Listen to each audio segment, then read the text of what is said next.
Oh, hello, friends. Hello, can we pause the recording momentarily? I did, yeah. Oh, perfect. It says recording.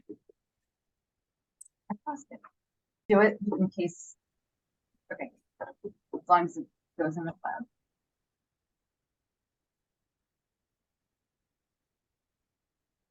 All right, we'll give it one more minute and then we'll start.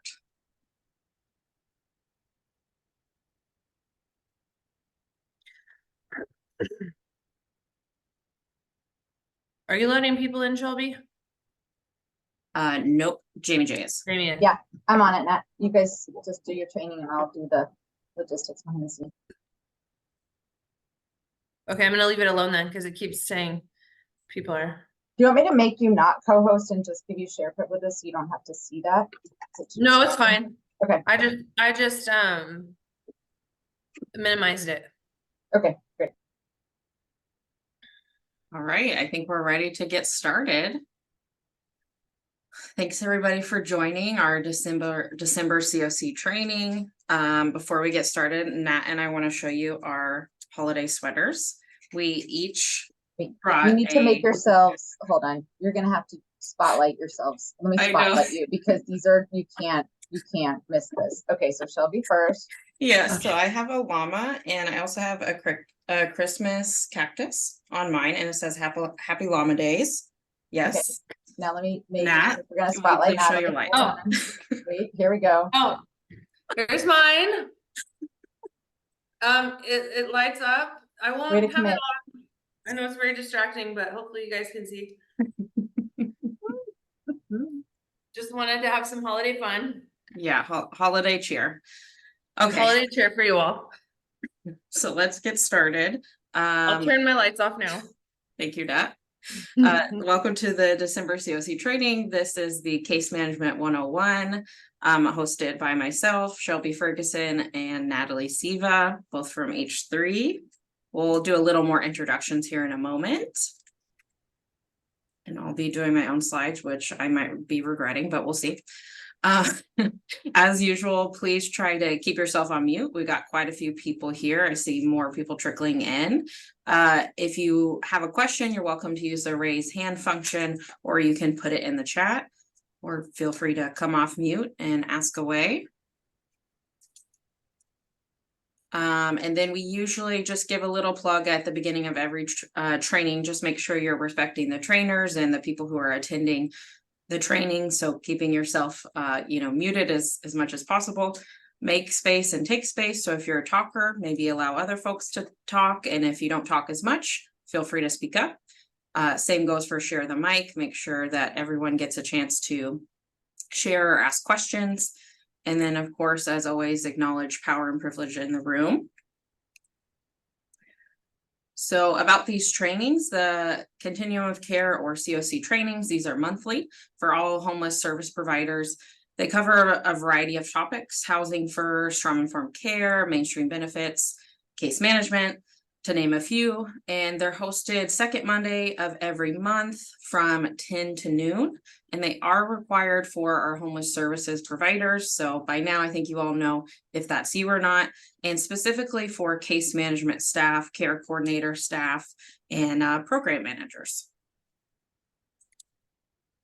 But the training is open to all. So if you are not a homeless service provider, you are still welcome to attend, just won't be required for you. And some of the trainings are required and some are recommended as far as the topics go. So housing first is an example of a training that H3 as the CoC lead is required to provide for you all as providers. And then other trainings like this one, the case management or housing focused case management. This is not a required training by our funder HUD, but it is a recommended training. So we do it every single year. And then as always, you all know by now, we do monitor attendance. So we're making sure that at least one staff from every agency is here, preferably every program or project. You have at least one case manager or program manager attending. And then if folks are not attending regularly during my quarterly check-ins with providers, we'll be having a conversation about that. So far, you all have been doing a great job. So thank you so much for attending. Okay, so on our agenda for today, we have a very full agenda. We are gonna do brief introductions. We're gonna do some test your knowledge, some poll features. We're gonna do cover the 4 goals of case management, which mostly Natalie will be covering. We're gonna talk about briefly some best practices. We do have a case example and we're gonna do breakout rooms. You all have said that you actually like those, so we are doing them. And then at the end, we'll do a quick recognition and then the survey that we do at the end of every training to give us some feedback on how the training went. Okay, so if you haven't already, please introduce yourself in the chat, your name, your agency, your role, and then our icebreaker question is your favorite holiday dish. Obviously, the pictures are mostly Thanksgiving foods, does not have to be Thanksgiving foods, any holiday dish. Whatever is your favorite. Feel free to introduce in the chat.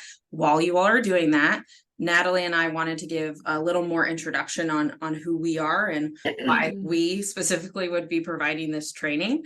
So I'll just go very briefly. I was a case manager myself for over 10 years, provided case management, not in the Bay Area, but I did case management in a variety of housing projects. So I have a lot of experience doing direct case management and know how hard it is. So yeah, I wanted to give a little background on why myself specifically would be giving this training, and Nat has much more experience even than I do. So Nat, you want to do a little introduction? Oh, sure. Can everyone see me? Yeah. Oh, okay. I can't, my screen looks kind of funny. Okay, hi, I'm Natalie Siva. I'm our coordinated entry specialist here at H3. There's a lot of background noise. If everyone wouldn't I'm mind. muted. Oh, thank you. Or someone else off mute. So I muted. Oh, shoot.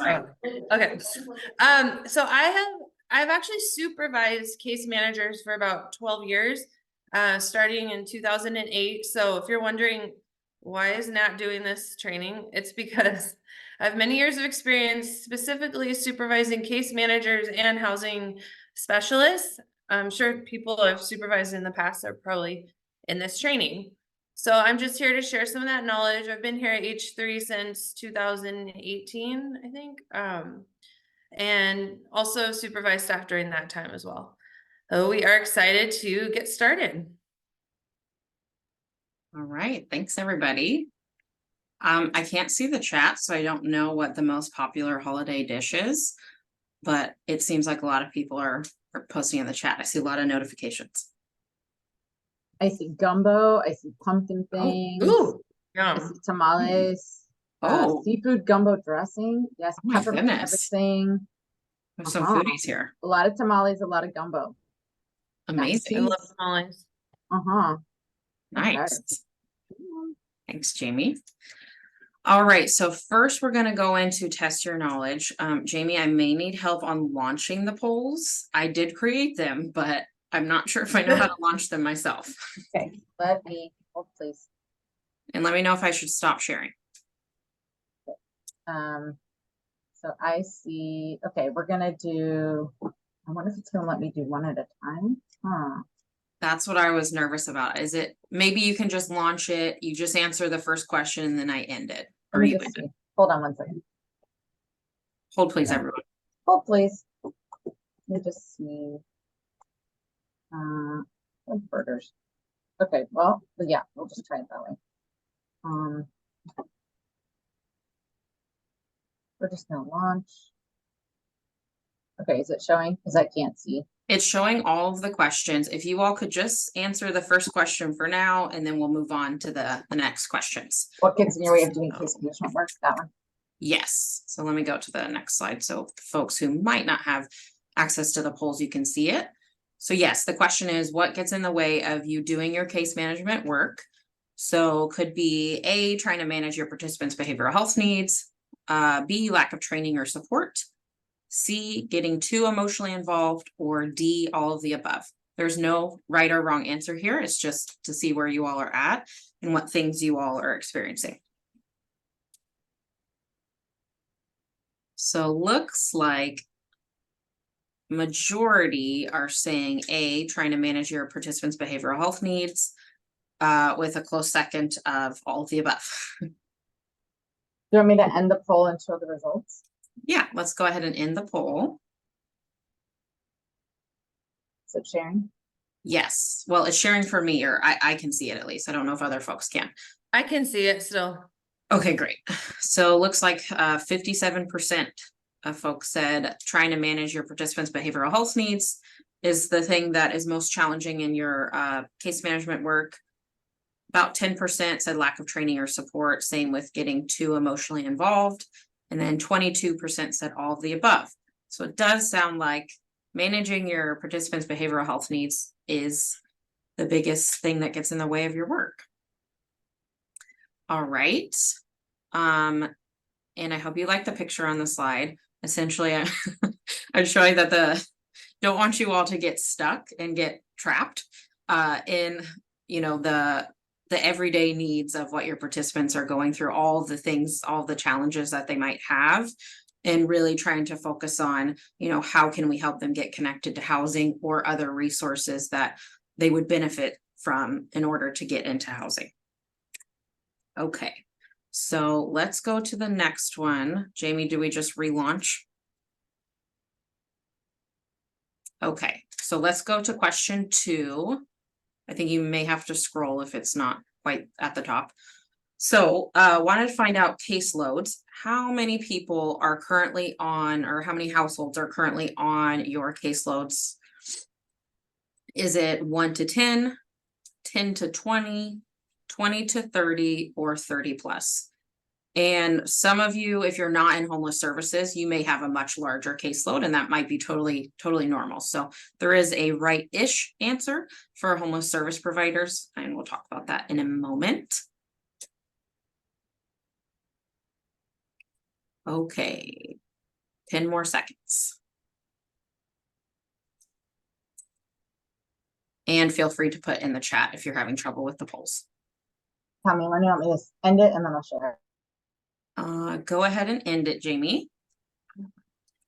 Okay, so looks like most folks said 42% said 10 to 20, I guess, followed by 23% said 30 plus. So again, there may be instances where you do have a larger caseload, but for homeless service providers, especially ones who are, focused on housing, your caseload should be about 20 to 25. I think we say average is 25. So it seems like quite a few of you are within that range. Okay, now let's go to the next one.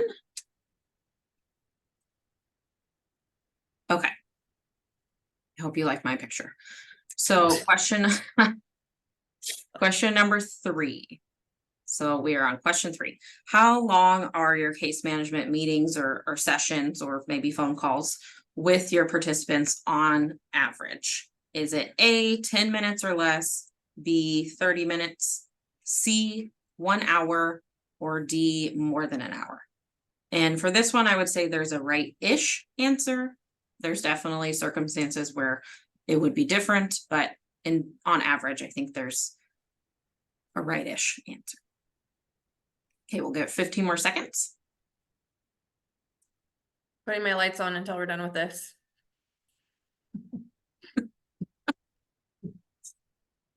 All right, Jamie, if you could end the poll. Okay, so looks like 57% said an hour, followed by 36% said 30 minutes. So you all are right on track, because I would say the right-ish answer would be 30 minutes to an hour. So it sounds like you all are well within the range. I was hoping not too many folks would say more than an hour, just because that's probably a long time to be spending with one participant. Of course, I think there are caveats to that, of perhaps you have to spend a day at Social Security with your participant, and that might take more than an hour, as you know. All right, so that is actually the end of our test your knowledge for now. That was just to get a sense of where you all are at. And then now I'm going to hand it over to Natalie to talk about the most of the content of the training, which is the 4 goals of case management. Nat? Hi, everyone. Can everyone see everything okay? Yes. Okay, next slide, please. So today, most of what we'll be talking about is the 4 goals of case management. If you have any questions, maybe put them in the chat. Jamie's keeping track of the chat. I just can't see it, and I can't see if your hand is raised. So maybe Jamie, let me know if anyone is trying to ask me anything. Okay, so document readiness. So we're breaking down the 4 main goals. So in those hours of case management you're spending throughout the week, we're trying to help people kind of gain focus on what they are doing in those sessions. So number 1, document readiness. We will talk more about all of these items throughout the training. Number 2, increasing income and connecting to benefits. And number 3, connecting to services. And of course, the final goal, connecting to some sort of permanent housing. Asterisk, because we will talk more about what that means later. Next slide.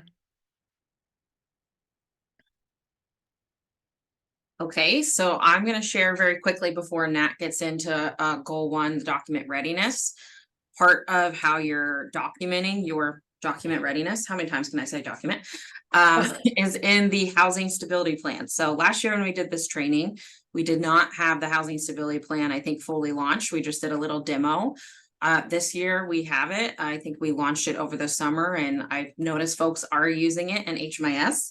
I'm not going to do a demo because I know we do have folks here who aren't in HMIS, but the housing stability plan you all should be using. I'm going to go to the next slide to show you how to navigate to that, your little step-by-step instructions.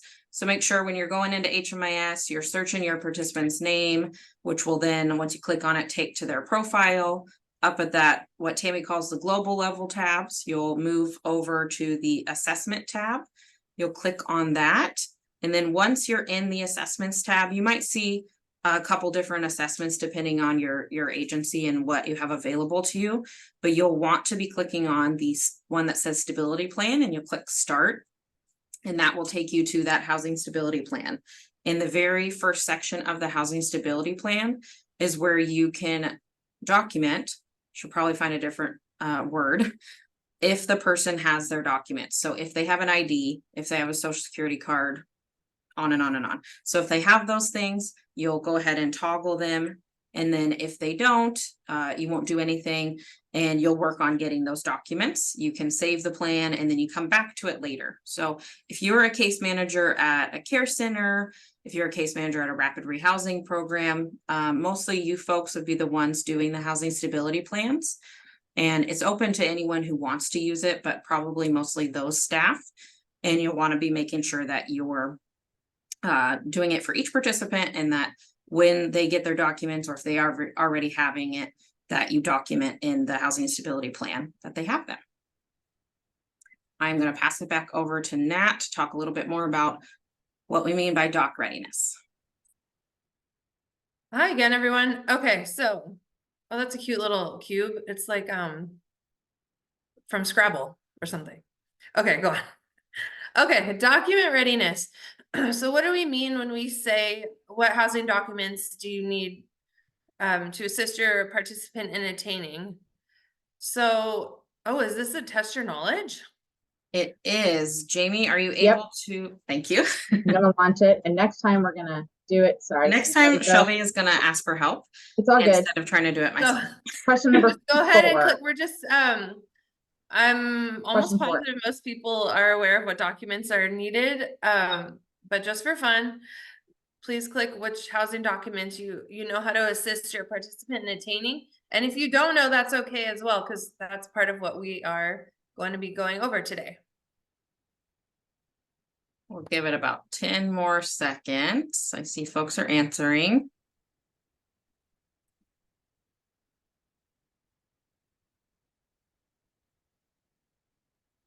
And it might not have given you the option to click all of them. If it didn't, my apologies. Again, I should have let Jamie do it and not me.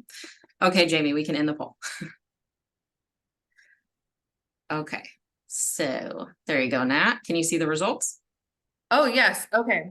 So actually, no, I can't. I see the old one still. It's okay. I can see them. So it looks like for which documents you know how to assist your participant in attaining. seems like people know how to get all of these. 95% said ID, 87 social security card, and 87 for birth certificate, 79% for income verification, and 56% for disability cert. We should have put in all of the above instead. Anyways, carry on. Okay, next slide. Oh boy. Let me get this out of my way. Sorry. There you go. So here's just a little rundown of how to get participants document ready for ID. And I think we have links for these at some point in here, right, Shelby? Yes. Okay, so one, use a free ID waiver form to help participants get their ID more quickly. For social security cards, you can of course apply for a new social security card at your local social security office. And of course, those two go hand in hand because you need an ID for social security card. Income verification, that can be from SSI, but you'd have to make an account online. We've attached the links, or you can get your income verification from CalWorks, GA, CalFresh, wherever it is your participant is receiving income. Just being able to get a print of that quickly as housing opportunities come up. And then of course, birth certificates, which can be kind of a pain if they are not from Contra Costa County. So, and I believe we have a link for that also on how to attain birth certificates. Next slide. Oh, sorry. Okay. Oh, and here is a copy of the disability certification. So this is needed for any permanent supportive housing opportunities that come up. So it's good to have this saved to your computer. If your person does have a permanent disability, it's good to have that signed and ready to go. So you're not trying to get that at the last minute. If a housing opportunity comes up that requires it.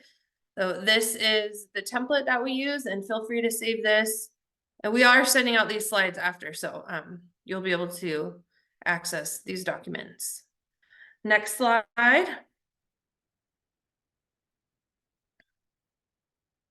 Oh, okay. So I don't know how many of you are uploading documents to HMIS. Can we just maybe just go ahead and say in the chat if you are doing this? Shelby's gonna show us. Are we gonna do a quick demo, or am I doing this, Shelby? We're not going to do the actual demo, but we did the step-by-step instructions on the slide of how you upload the document so you can make sure you're doing it. Oh, here, sorry, my screen got really small. That's why I can't see it. Okay, hold on, everyone. Okay, so this is a really great thing to do in case, because people's documents often get lost, or you gather them and then they switch to a different shelter. Things get lost as people move around. So just quick step by step. I see some people are doing it and some aren't. So, and if you have any questions after this training on how to do this, feel free to reach out to me. But first, you're going to just search and click on your participant's name in the search bar, like you would when you're looking someone up. Go to their profile page.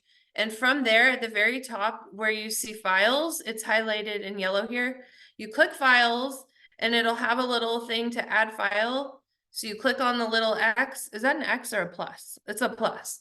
Click on the little plus, and you'll be able to upload documents that are saved to your computer. So as soon as people attain any sort of documents, it's best to get them saved into HMIS so they're there, and you don't have to go through the whole process all over again if somebody loses any of their vital, very important documents. Are there any questions about that process? And again, if this is confusing, I can show you another time after this training. Next slide, please. Oh, I love this one. Okay, so goal number 2, increasing income and connecting folks to benefits. So of course, part of the work we're doing is helping our participants increase their income. Some people are coming to us with no income, or maybe they're just on GA, or maybe they need help applying for their SSI or their VA benefits. whatever it may be, we are here to help. So next slide. So here's some steps to increasing income, as most of you may already know. Budgeting, of course, decreasing expenses, forecasting potential income, which is one of my favorite things, and we'll talk about that in a little bit, and connecting to benefits or employment. Next slide. So our job is to help our participants maximize their available income to pay for housing, because of course our ultimate goal is some form of permanent housing. We want to do this by helping the participant increase income and by helping them decrease their expenses. So to know how much rent a person can currently pay, the first step is a budget assessment. So to assess someone's budget, we want to know what their sources and amounts of their income are exactly, and what their current debts are. So how much is going out monthly to pay for different things, and how much money is left for housing. If that's not enough, the gap is what we want to close. And remember, without a deep permanent subsidy, which is rental assistance, many participants are going to pay more than half of their income in housing. And of course, unfortunately, we don't have enough subsidies for everybody. So it's really important we help close that gap between what they have and what is left to pay for housing. Next slide, please. I'm gonna stop sharing that so then I can pull up the budget template. Oh, we have this awesome budget template that Shelby's gonna share. I actually started using it myself because it's awesome. And this kind of helps us see what people are working with and what perhaps they can, decrease. Maybe they're paying a lot of money in storage, or too much on groceries. We'll see. I don't see the budget template. Oh, please, there we go. I gotta rearrange my screens. Here we go. So this budget template's cool because it calculates on its own. I don't know if you can type in some examples. Yeah, so I'm gonna retype this one.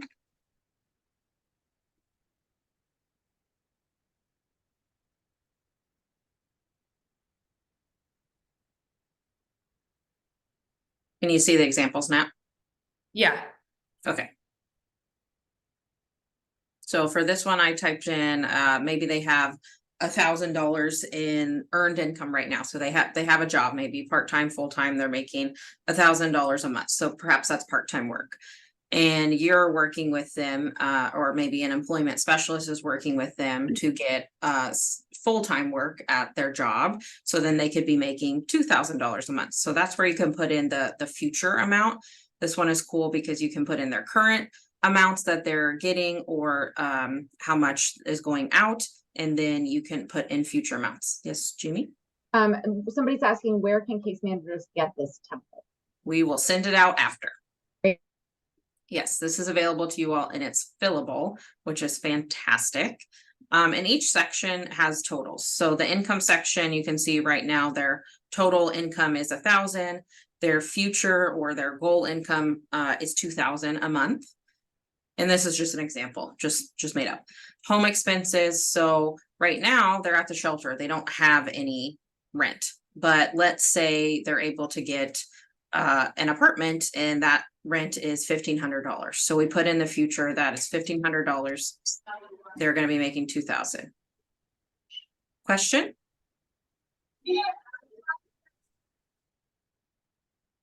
Okay, no question. Okay. And then transportation, you can put in if they have a car payment, or if they have registration fees that they'll need to be paying, car insurance, anything like that, fuel, so gas for their car, or bus tickets or other. So I just put $50 for, let's just say, bus or BART or something like that. Okay. And then utilities. So right now they probably don't, if they're staying at a shelter, for example, they probably don't have a lot of these utility bills, but maybe they do have a cell phone bill. So I'll put $50 a month there. And let's just say that their electric bill is $75. I think I'm being generous. Probably more than that with how much PG&E is these days. And then let's just say internet, that's another $50. So right now their current expenses for utilities is $50 for their phone bill. Oops, gotta put this here. But then their future expenses would be about $175 for utilities if they move into housing. Medical, let's say they have some prescriptions that they have to pay that their insurance doesn't cover fully. So Medi-Cal might not cover their full prescriptions, another $50. And then I didn't put anything in the financial category, but maybe they had a payment plan with SparkPoint to pay back some past due bills or, debts. You can put that in here. Enjoyment. So one of the things that I know participants often spend a lot of money on, and you might too if you smoke, is cigarettes. So let's just say they're spending $100 a month in cigarettes. And we want to make sure we also put that in the future category as well. So you're tracking that through. Other expenses could be groceries or clothing. Maybe they have CalFresh, and so CalFresh is able to cover their groceries. And then if it's a family, they might have some childcare costs outside of if they're using CoC Kids or not, and might have some school related costs. So I just did this kind of for an individual. So currently looks like their total income is $1,000. Their total expenses are $350. So they have $650 left currently in their current situation. Future state, their total income will be $2,000 if they're able to get that full-time employment. Let's just say their total expenses was $1,825. That leaves an extra $175 each month for them to spend on other things in these categories, or perhaps their bill in another category is higher, than expected or forecasted. So this just gives you a way to kind of budget out each month, and it shows the monthly versus the annual expenses, their income, which is really helpful, I think, and can really show you that for most of our participants, like Nat said, they may be paying more than 50% of their income towards rent, and more than likely they're spending down all of the money that they earn, or they get from a benefit each month. And we're just trying to, help them be at least within that budget. Obviously, if you can save money, great, but it may not be a reality for our participants. Any questions about this budget template? Other than, yes, we will send it out to you so you can use it. I love this budget template. Okay, great. All right, I'm gonna go back to sharing the slides. If I can figure that out.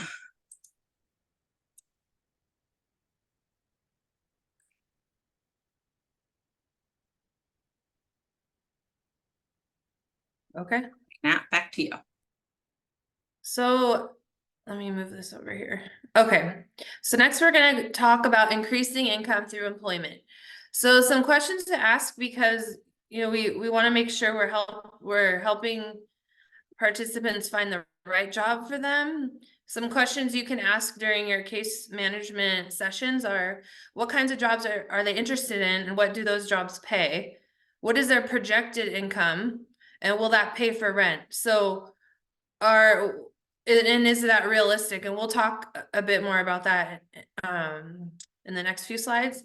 But yeah, what is their projected income, and will that pay for the rent wherever it is that they're going?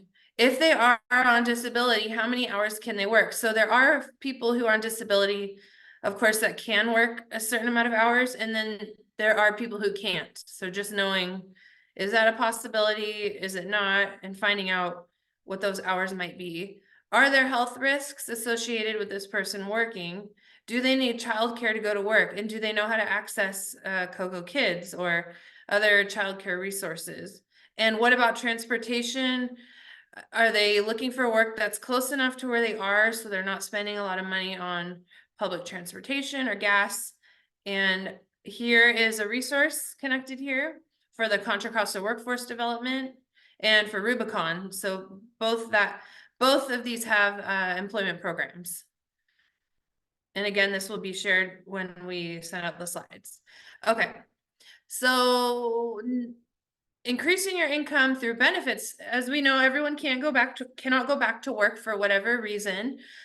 So in that case, we can assist them in increasing their income through benefits with, oh, what happened? Oh, there it is. Okay. With CalFresh, CalWorks, GA, and Medi-Cal. We have the links here next to these to help you access these quicker. Of course, there's WIC, SSDI, SSI, and Medicare, Medi-Cal, and of course, VA benefits. Now, is there anything we forgot on this list of benefits? If so, please feel free to put it in the chat. I know you guys know more than us sometimes when it comes to benefits. So feel free, if I forgot anything, just go ahead and type that in the chat, and we would love to add it to our list. And next slide, please. Okay, now this is exciting stuff. Combining benefits and earn income. So combining benefits with earned income might be necessary, and knowing how, if these can be combined is important, because it can be tricky, as we know, to combine these two. Next slide. So here is this me or you, Shelby? Oh, this is me. Okay, hold on. So here are some ideas, I mean, just that I've seen over the past years on how to decrease expenses. And again, if there's anything we left out here, feel free to add it to the chat. Helping folks find where their food pantries are to maybe help with food costs. Locating the nearest clothing, and these things can of course happen before moving into housing and while they're in the shelters as well. Clothing closets, thrift stores, consignment shops, nonprofit or religious furniture donation places for when people are moving into housing and need those household items, daycare vouchers, bus passes, and here's a big one: reducing storage units.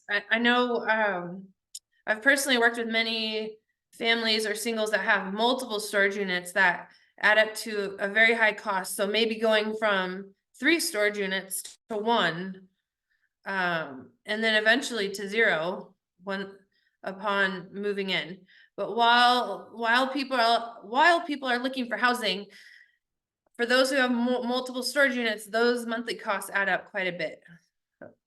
So, and feel free to add anything else into the chat. We would love to hear more ideas on how to help our participants decrease expenses. Next slide, please. Oh, I love forecasting potential income. Okay, so what does that mean? Oh, Shelby put this cool little person forecasting with this magic ball. I love that. Okay, so how do you forecast somebody's income when you're working with them in a case management session? So forecasting future revenue involves looking at a household's previous income to determine a realistic future income. Well, Natalie, what the heck does that mean? I'll tell you right now. Okay. For example, if a person was earning 15 to 20 an hour at their previous job, would it be realistic to them? Would it be realistic for them to find housing based on hopes that they're going to find a job 2 to 3 times that? Of course, this is possible, but it may not be realistic right now. It is probably more likely something to work towards. Next slide, please.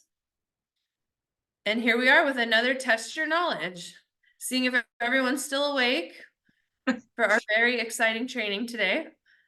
Jamie, are you able to relaunch the poll? Thank you.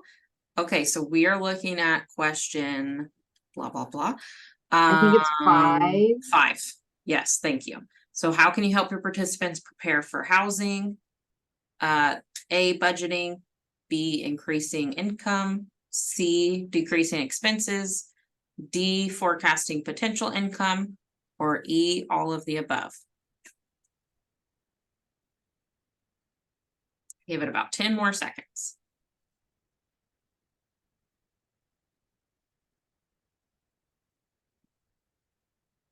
All right, Jamie, you can go ahead and end. Okay, so looks like the results, there is a right answer to this question. 93% of you said all of the above, which is the correct answer. It means you're paying attention. Nice job, everyone. Okay, I'm gonna stop sharing that. Okay, Nat, back to you. Okay, so, okay, goal number 3. So we've now gone over goal 1 and goal 2. Moving on to goal 3, connecting to services. Next slide, please. Okay, so I know this can be a tricky part as well, connecting participants to services. So here are some services listed here. Again, we may have forgot some. Feel free to add them into the chat.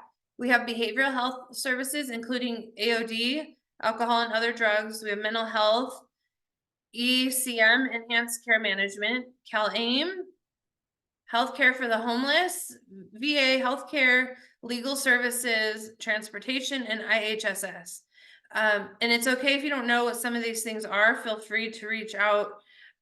Either ask here in this training, we can tell you more about it, or reach out to me anytime. And I'm happy to go over this in more detail.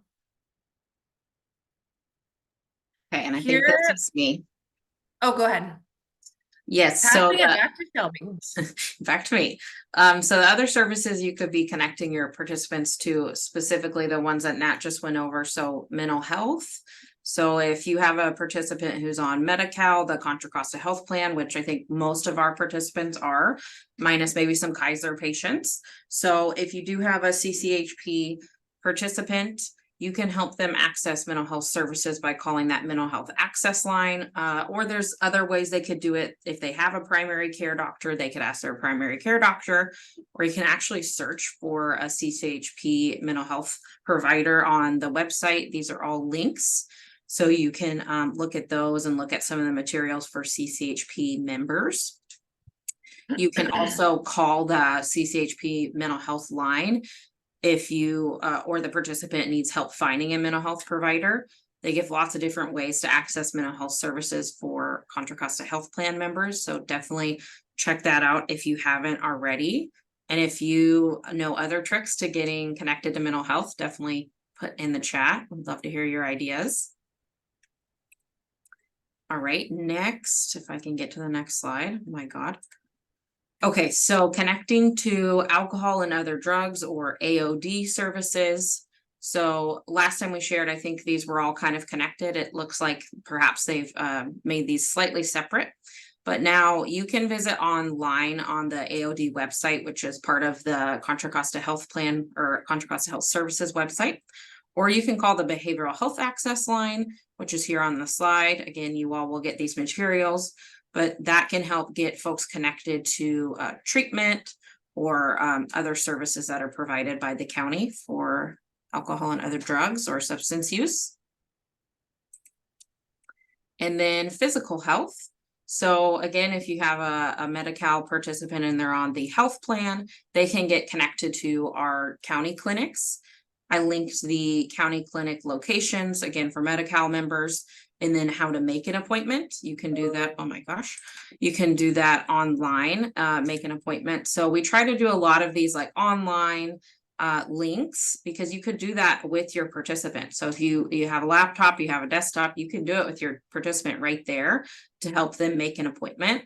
Because I remember when I was a case manager, oftentimes your participant would be like, oh yeah, I'll do that. Or yeah, I know how to do that. And they really don't, or they really won't do it on their own. So it's something that you can do together now that so many things are online. So you can make an appointment with them together during your session. And then of course, if you have a participant who is unhoused, healthcare for the homeless, they have a schedule for where their clinics are, where they're going to be offering services. And you can go to their website, and that has their whole calendar of where they're going to be. Jamie? Yeah, there's a quick question in the chat. I actually don't know the answer to. Are there any AODS services specifically for teens in our county? Oh, for teens? I'm not sure because we don't typically serve teens. We're 18 and up. So I don't know about that. but we have a lot of people in this training, almost 120 people. Does anybody have any resources to offer? It sounds like looking for treatment or AOD services for teens. And feel free to unmute yourself if you do. I do not. Nat, do you? No, I was gonna say the same thing as you, but I feel like someone just said, yeah, I think people are putting info in the chat. Awesome. It That's a looks great like. question. Just not a population we're super familiar with. Okay, I'm gonna go to the next Did slide. you want me to verbalize it? We Oh have yeah, go This ahead. this is Heather. I just came from AODS. So we have a youth counselor in the Richmond Mental Health Clinic. We have a youth counselor in the Central Mental Health Clinic, as well as a youth counselor in the East Mental Health Clinic. And they work with ages 12 through 18 or 24, depending on how it plays out. You can call the access line to get access to them. Wow, that's awesome. Thank you, thank Heather, you. for unmuting. I didn't know that. It's fantastic. Yeah, we have a lot of different services spread out throughout the county, and sometimes we know about them and sometimes we don't. Yes. Awesome. Thank you so much. I'll go back to that slide so you all can see the access line again, but again, you'll get these materials, so not to worry. Okay, so want to find out from you all, interact with you all, because I hope you're not falling asleep. What barriers do you experience when connecting your participants to benefits and services? You could put in the chat, or if you want to unmute, feel free. But what do you encounter when you're trying to get your participants connected to benefits or services? What comes up that makes it challenging to do so? And I'll stop sharing for a second so I can actually see the chat.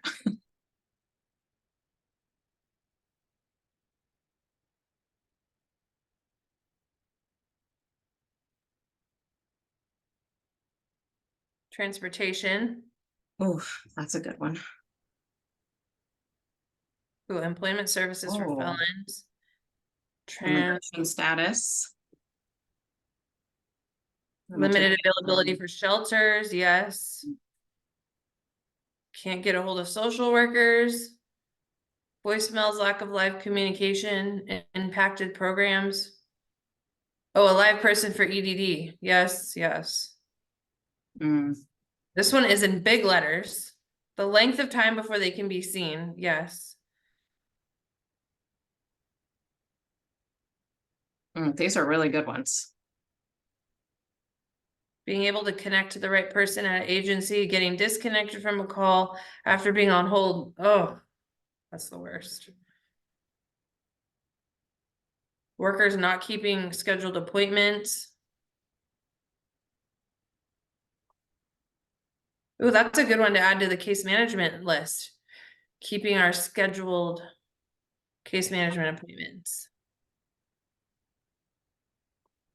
That's a good one. Changes in service providers without notification. Computer access, direct phone number. The participants themselves not keeping scheduled appointments. Yeah, that's challenging. These are great ones. Okay, keep going. I'm gonna share the screen again. It's nice to see some of your faces. I wish I could see it when I was sharing the screen. You're all gonna go away. Okay. Awesome. Well, yeah, keep putting in the chat any barriers you're experiencing. Those are all, unfortunately, really good ones, but definitely things that I remember encountering in case management often. Very frustrating. Okay, Nat, I'm going to turn it back to you for goal 4. Turn my lights on for 1 second. Turning them off. Okay, goal 4, connecting to permanent housing. So I know this is a big hot topic because we don't have a lot of permanent housing available, obviously. And we are really trying to shift the conversation in our community to more about shared housing. So if you're not talking about shared housing, You're having the wrong conversation, my friends. Next slide, please. So here we go with another test your knowledge. What is the most common barrier you see when getting participants housed? Are you launching this one, Shelby? Jamie, are you able? I'm going to, yep, hold on Thank one you. second. Let's see. I think this is question 6, Yes. the last question. So if you hate the polls, this is the last one. Ah, Okay, so I'll read it out loud in case folks aren't able to use a poll or they're on their phone. What is the most common barrier you see in getting your participants housed? A, the participants not being open to shared housing. B, eviction. C, poor credit history. D, no rental history. E, criminal history. F, low income. Or G, all of the above. So we'll give it a little more time. oh, I saw somebody add one that would have been great on this list, mental health barriers. Oh, that's a good one. Yeah, oh my gosh, we could create a whole long list. Okay, we'll give it 10 more seconds. Looks like folks are still answering.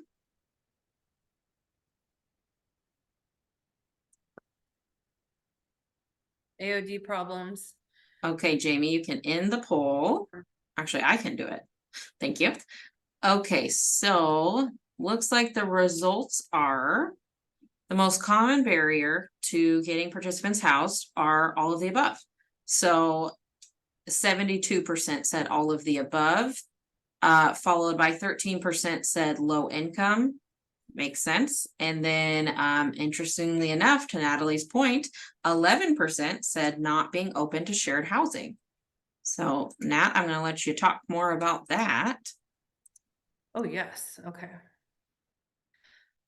Okay, so let me get my screen here again. Okay, so the types of permanent housing we talk most about in our community, of course, are rapid rehousing, or we call it RRH, rapid rehousing, which are housing placements through coordinated entry that have a limited time subsidy, which is rental assistance, and shared housing, staying with friends or family permanently. We also have permanent supportive housing, which is where, when we talked about those disability certifications, those are for permanent supportive housing because you are required to have a permanent disability to qualify for these options. And those are also through coordinated entry. Those ones have more supportive. So with rapid rehousing, that does not come with long-term support. Permanent supportive housing does, and those are for our folks who are going to need longer and more intensive case management.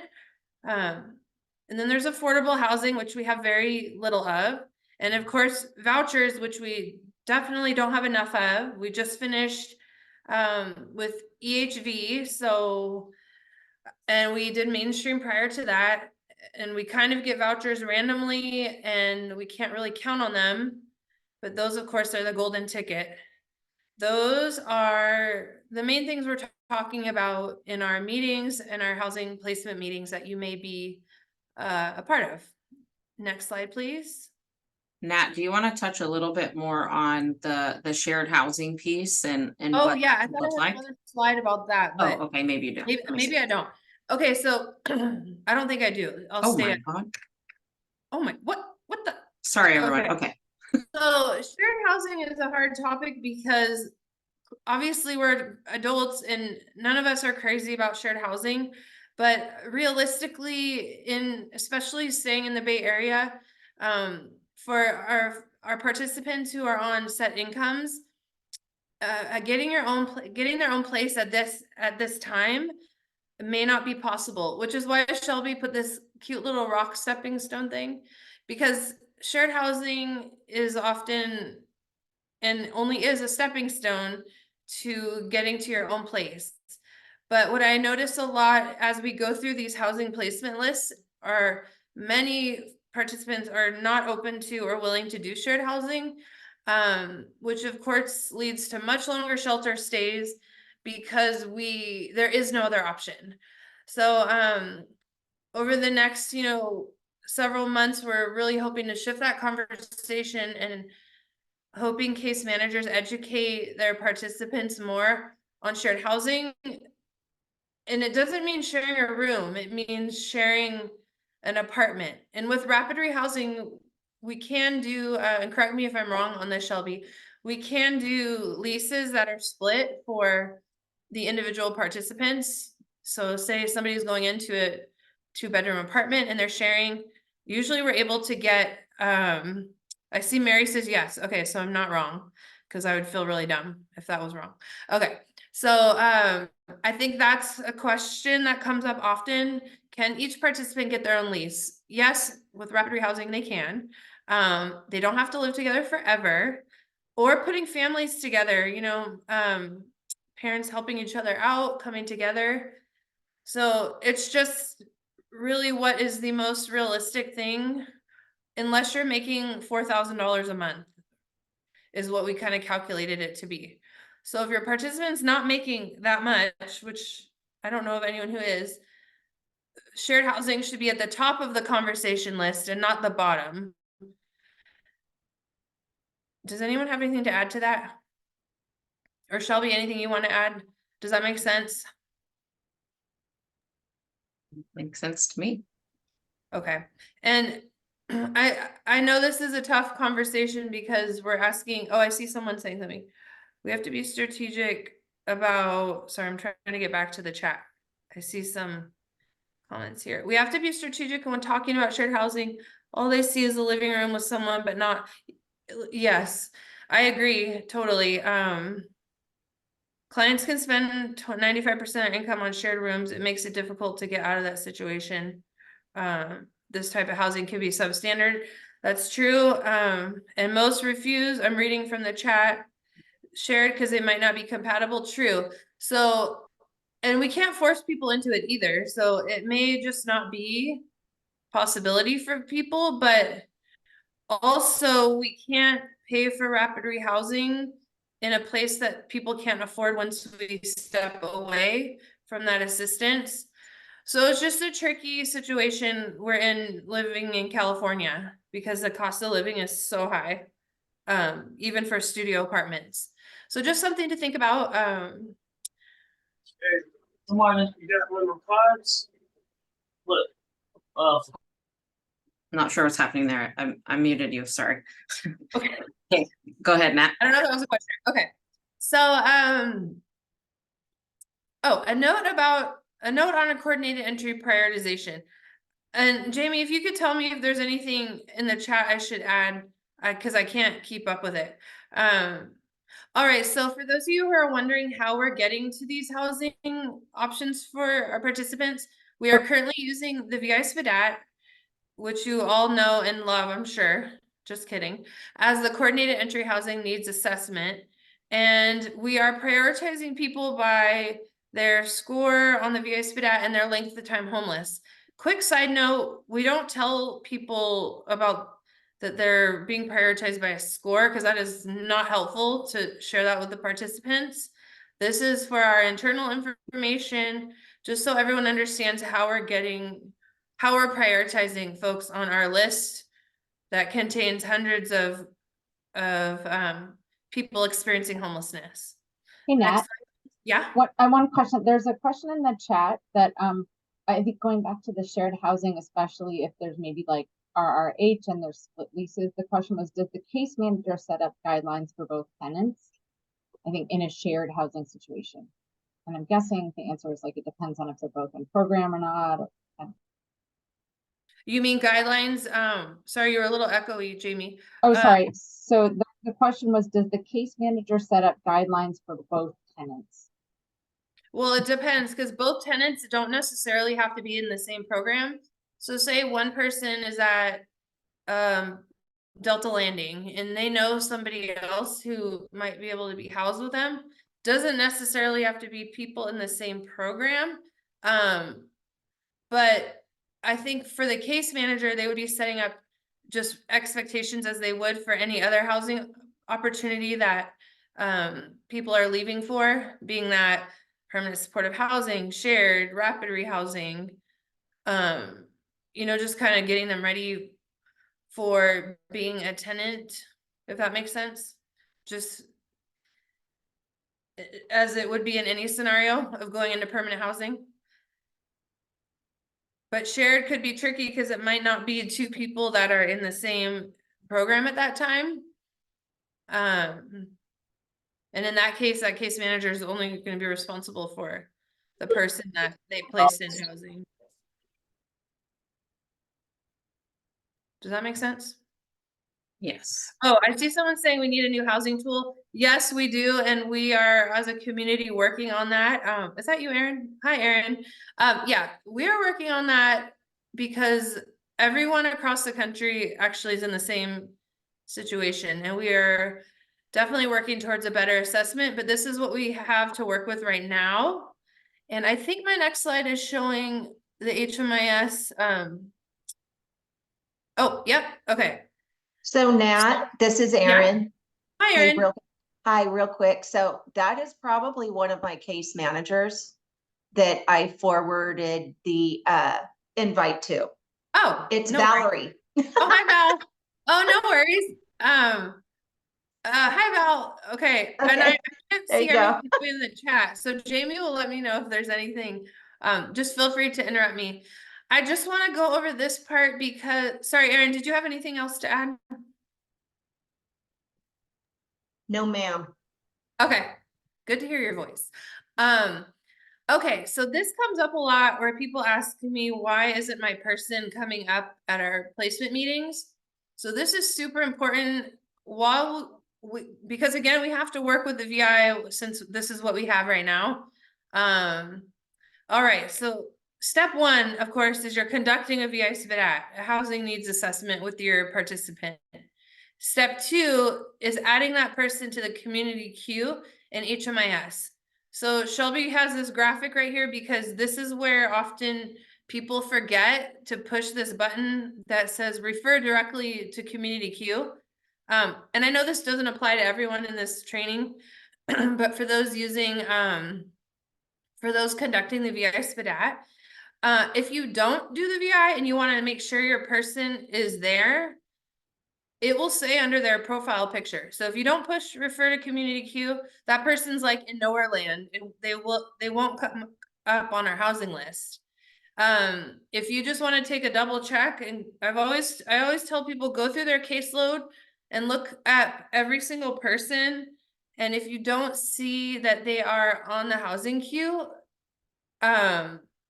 this button wasn't pushed, referred directly to community queue, or they don't have a VI completed. They don't have a VI completed, they're not there at all on our list. So I know that's a little bit confusing. I'm gonna stop here just in case anyone has a question about this. Feel free to shout it out. Again, because I can't see everybody. Anyone? Does that make sense?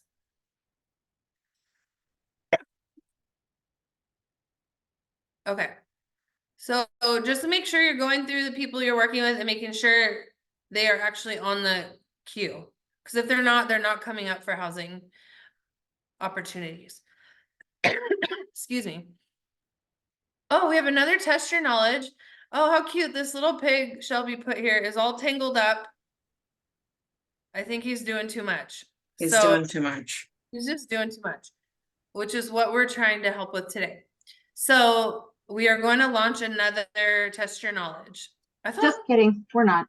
We're not. wait, This, okay, I thought we already did the last one. Okay. yeah, I already did the last one on accident, so this is not a poll. So Okay. sorry, everyone. Clearly, I'm not good at this. Okay. In the chat, if you could put your answer instead of which is not one of the 4 goals of case management. I'll say the possible answers out loud in case you can't see the slides. A, addressing client interpersonal issues. B, increasing income and benefits. C, connecting to services. Or D, document readiness. So which is not, out of those options, one of the 4 goals of case management? Oh, I see a lot of A's. Oh, see, everyone is so on point. A's. Great job, everyone. That was a trick question. But we hoped that you knew that the answer is A, addressing your participants' interpersonal issues, not like this piggy bank. Don't get tangled up in the participants' interpersonal issues, whatever they have going on, and interpersonally, relationally with other folks. Really, your goal is to address whatever needs they might have that would get them into housing and whatever things they might need to get into housing. Which is why we have these 4 goals we're using as focus points, because it is hard to stay out of the interpersonal stuff at times. I know we can get wrapped in, so it's a good reminder to just get, is this one of the 4 goals? Nope, and then carry on. So you don't end up like this little piggy guy. So cute. All right, so I'm gonna take the mic back. Thanks, Nat. We're gonna briefly talk about some best practices, and Jamie J, if she didn't already, we're gonna be linking our trainings. Thanks, Jamie. And like Jamie mentioned at the beginning of the training, in case you weren't here, our health services website will be updating. And so they've asked us to not post anything new in the next month or so. So we're not going to be posting things for a bit, but I think we have all of these already on our website. And then whenever the new website launches, we'll make sure that you have that in case it is a new link. Hopefully not, but we'll see. So wanted to talk about some best practices as far as models that we would use in case management or that apply to case management services. So motivational interviewing is one of those. I don't think we did this maybe last year, but I know we've had one in the last couple years. Trauma-informed care, we do that every year. It's a required training. Housing first, same thing, every year required training. Harm reduction, that is a new one that we provided just this past year. And critical time intervention, we provided that last year for our rapid rehousing providers. And all of those, like I mentioned, are on our website. You can go in the archives and you can see the years. So if you don't see, let's say, motivational interviewing in 2023, you can look back in the years and see where we last did it. And usually the video, so like a YouTube link is there, as well as the materials. So please take a look at those. If you haven't taken those trainings and you're interested, feel free. But those are some of the models that we all should be using in our case management work, as I'm sure you all already are. Okay, so now Those we're little gonna guys get to are the so fun cute. part. They're cute or maybe a little creepy, I'm not sure. They're on the verge of cute and creepy. But let's do, we're gonna do breakout rooms, but we're gonna go over a case study or a case example. So we're gonna break out into groups. We'll assign you all, and we have plenty of time. Looks like it's 11:10. So we'll want you to identify a note taker and or a person to report out. That could be the same person in your group. But what we'll do is we'll share the case example first, and then we'll move you all into breakout rooms. And we'll try to have the slide up. I'm not sure how it works in the breakout rooms, if you're able to still see the slide. If not, Jamie, I'm sure we can put it in the chat, like the case example and the questions, so folks have it. But essentially the case study is, whoops, let me move this out of the way. You're working with a single adult who has been at the shelter for over a year.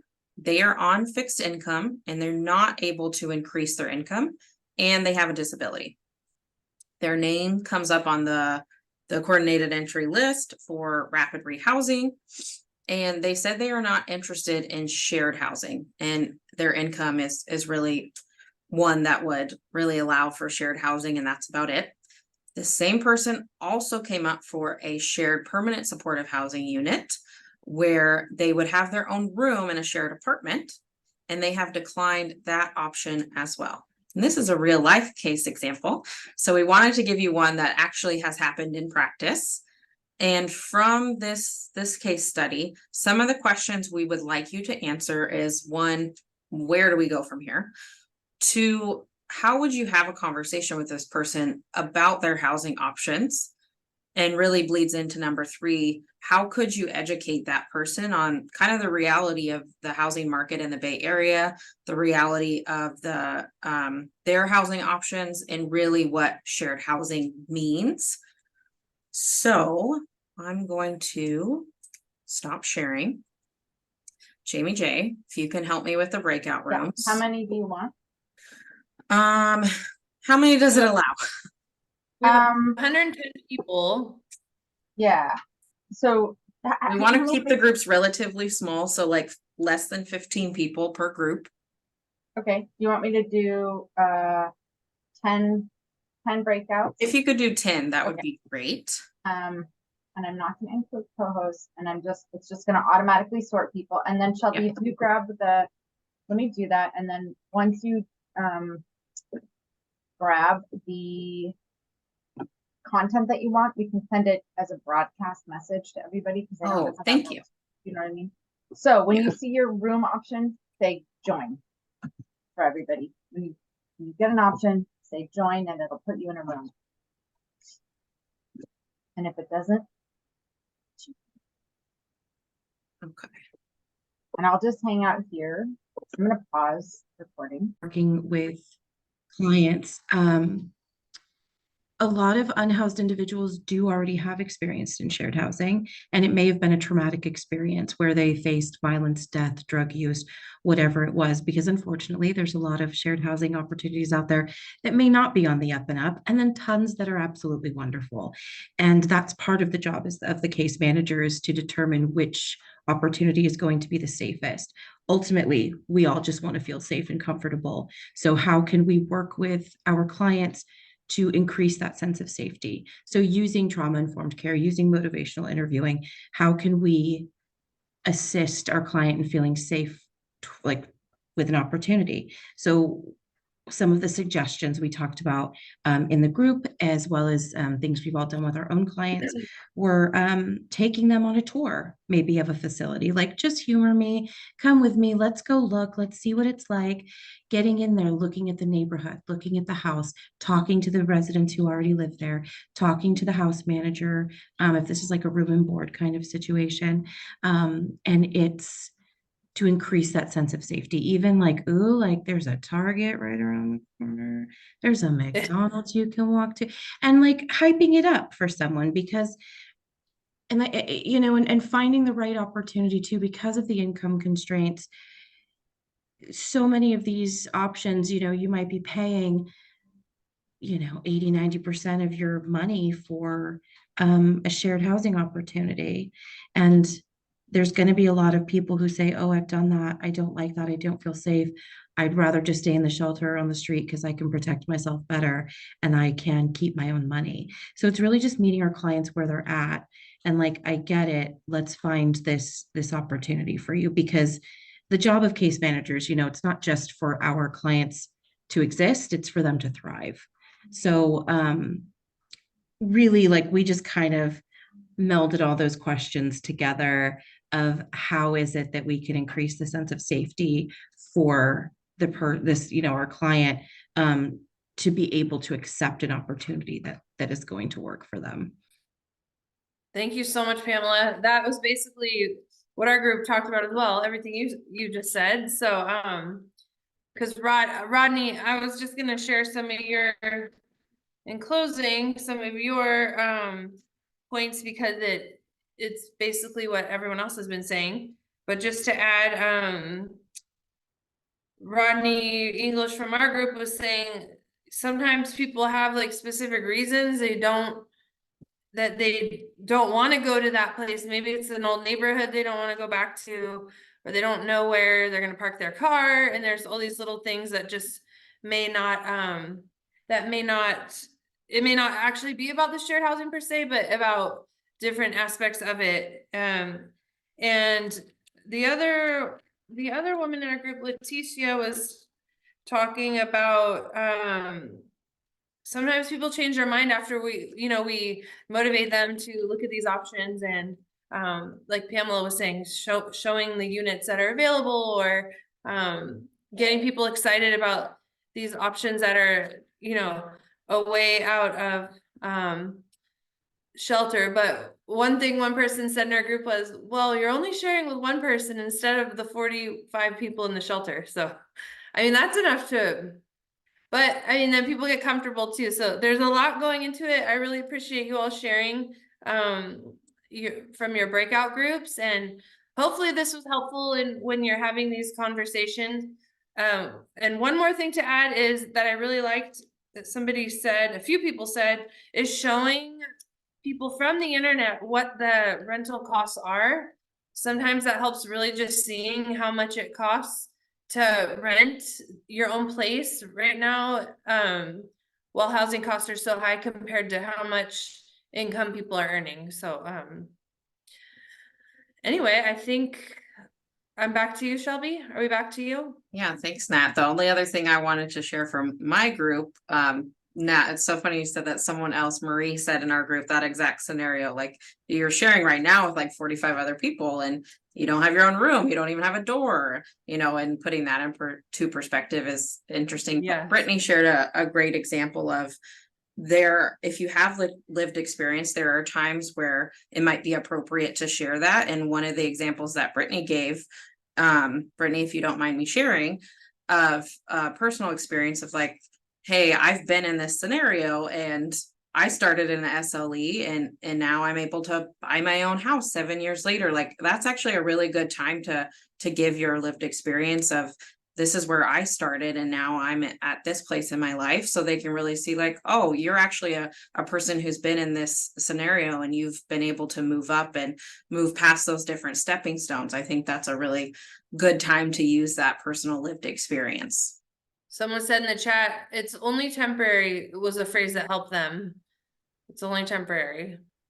Totally. Oh, and someone else said, in addition to what was already said, we could remind the client that they can continue to apply. Yes, that's great. Continue to apply for low-income independent living opportunities while being insured, because those wait lists often take a long time. So at least you're kind of somewhere while you're waiting. Awesome input, everybody. Totally. Thanks everyone for humoring us. Nat, I think I'm actually passing it to you. Oh, I love this part. Oh, and is that an actual rock? Okay. Yeah, it's a rock saying you rock. You know that I love puns and cheesy things. Oh, that's awesome.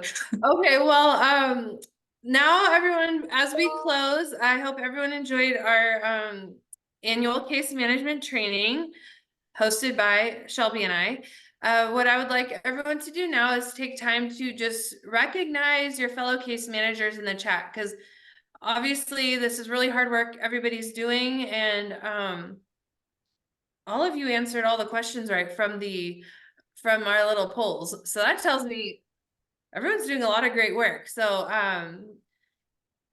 go ahead and throw in the chat someone you want to recognize, someone you work with, a case manager that you collaborate with, a housing navigator you collaborate with, and let's lift up each other before we end our training today.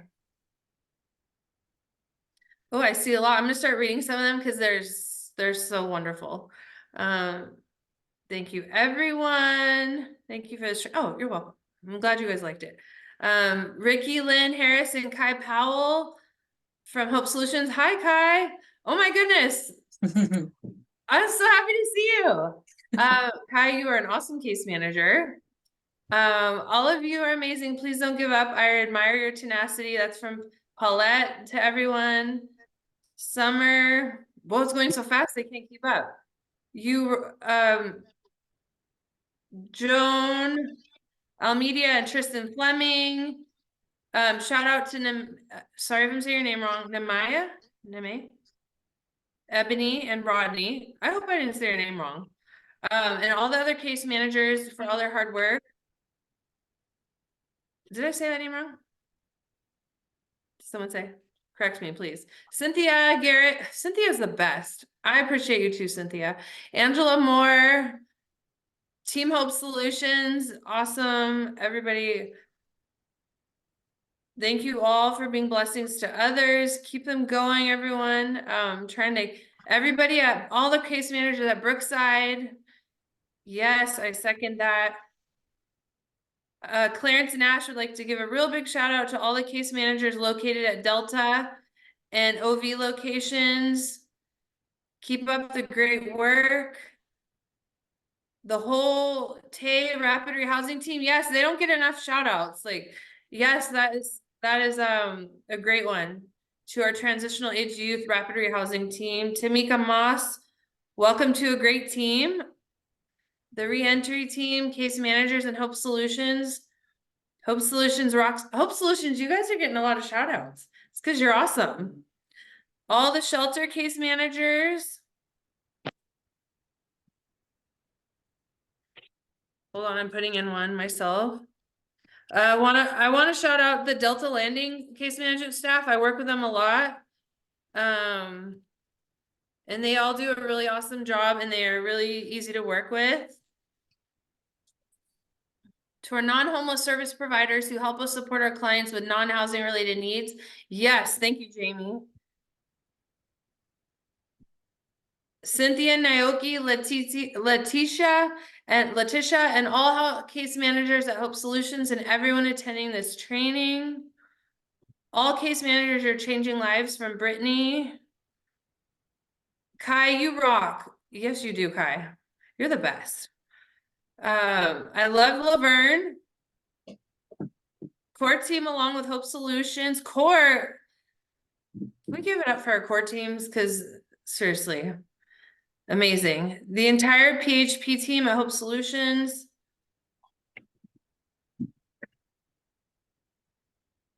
Keep it coming, my friends. We still have a few more minutes.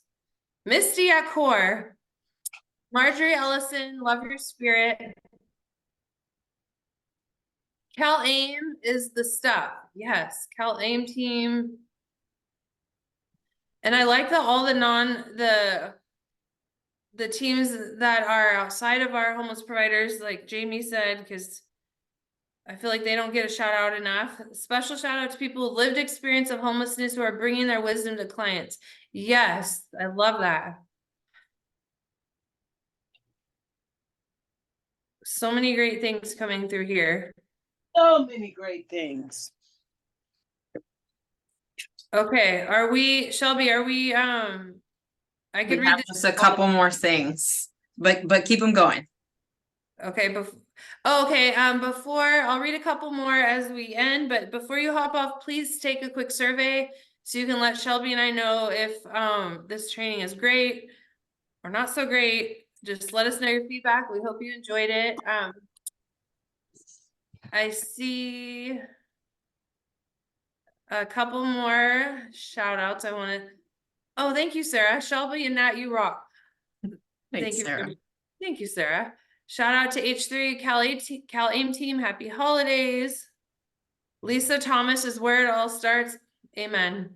Our HDAP teams. There's just so many of us that work together to make all this happen. And it's really cool to see. I love my breakout team. Oh, that's nice, Cynthia. Nat, one thing I wanted to Sandra say at to this. Max. Oh, What was go that? ahead. I was just gonna do a quick a heads up for this team that Shelby and I have been working behind the scenes to plan out trainings for next year. So they're pretty much always going to be the second Monday. So hold this time and space, but we're going to start to put out the topics soon and the registration soon for them. So, but just unless it's a holiday, then bump it to the next Monday. But basically the second Monday of every month from 10 to noon is going to be hanging out with us doing trainings. Amen.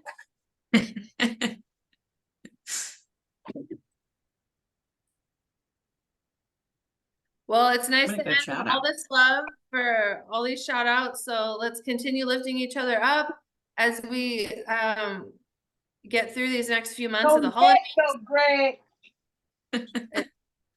And remember, hopefully you are able to take what you learned today and apply it. If there's things that you learn new or things that you're already doing, continue this great work. And please don't forget to fill out our surveys in the chat. I'm going to pass it back to you, Shelby and Jamie. Yep, so Jamie J has put in the chat several times, so it doesn't get lost. Do the survey if you can. Really, really appreciate your honest feedback. So if there's anything you're like, blah, that was terrible, please don't do that again. Let us know. We're happy to make adjustments. Or if you have any suggestions of other trainers that also do case management trainings, would love to hear from them too. So please fill out that survey if you can. And then, as Jamie said, the next training will actually be Monday, January 8th, 2024. So we will be into the new year. Jamie? I'm 99.9% sure it's going to be about supporting families with school-aged children, and how we do that well, but also how we do that in Hello Monday, right? Like with HUD guidance, in compliance with HUD guidance. So stay tuned. Awesome. Oh, I'm so sorry. I just saw one that's really good that can't be, we can't skip. From Erin Cassidy, let's shout out to the people we're working for, our clients. I love that, Erin. Thank you. Thank you. Because they're the Erin. ones doing the hardest work of all, so. Thank you so much. Okay, everybody, we have just a few minutes left. Anything else that you want to add, you want to talk about here? Nat and I will put our emails in the chat if you need to reach out to us for any reason. Nat is your case management guru, so I would reach out to Nat for those. I know But- something. Yeah, Jamie? If you did not, I know there were a lot of folks that like got this training forwarded to them. You can get your very own link. I'm gonna put in here, this is our sign up sheet. So I have like a mailing list where I'll make sure if you sign up, you can sign up for CoC trainings. I would recommend signing up for the provider trainings, the provider meeting, and there's also a monthly CoC newsletter that has like a recap of everything. We do these as registration links, so then you can put it in your calendar, or also we'll remind you right before, but you can get your own link so we can communicate with you. Thank you, Jamie. Yes, and speaking of provider call, Mary's provider call is on Thursday. Please join us at 8:30 in the morning. We would love to see you all bright and early in your shining, beautiful faces. So please join us if you're able to. Would love to have you.